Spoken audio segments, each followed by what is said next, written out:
हिंदुस्तान में जासूसी पर न जाने कितनी फिल्में बनी होंगी। उन फिल्मों में कई बार हमने महिला किरदारों को भी जासूसी करते देखा होगा, लेकिन आज फिल्म की दुनिया के बाहर जाकर हम रियल लाइफ की जासूस हसीनाओं से मिलवाने जा रहे हैं। ये देखने में तो बहुत खूबसूरत बला थी, लेकिन इरादे बेहद खतरनाक होते थे। मार्गेथा गिरट्रूइदा, जिसने पूरे यूरोप को नचा कर रख दिया, उसका नाम था माता हारी।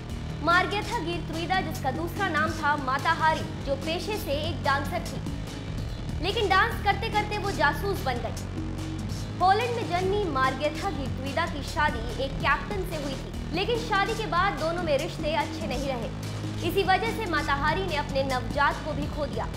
जब जिंदगी में सब कुछ मन मुताबिक नहीं हुआ, मार्गेथा ने अपना नाम बदलकर माता हारी कर लिया और एक कामुक डांसर बन गई।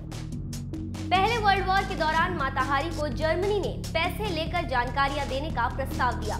माता हारी के इस कदम की वजह से 50,000 फ्रांसीसी सैनिक मारे गए। शक होने के बाद साल 1917 में उन्हें गिरफ्तार किया गया और फिर गोली मार दी गई। आज भी फ्रांस में फेमिनिन सिडक्शन और देश को धोखा देने वाले के प्रतीक के तौर पर माता हारी की तस्वीर दिखाई जाती है। शॉर्लेट कॉडी, फ्रांस में क्रांति का झंडा उठाने वाली शॉर्लेट कॉडी वो महिला थी जो बिना हिंसा फ्रांस की क्रांति में हिस्सा ले रही थी। बावजूद इसके उन्होंने अपने विरोधी जैकोबिन समूह के नेता पॉल मेरॉट की उस वक्त हत्या कर दी जब वो बाथटब में नहा रहे थे। पुलिस हिरासत में आए शॉर्लेट से जब हत्या की वजह जानने की कोशिश हुई तो उन्होंने इसे देश हित में की गई हत्या करार दिया।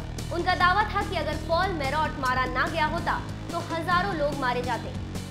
शी जियानकियाओ, शी जियानकियाओ का असली नाम था शी गुलान।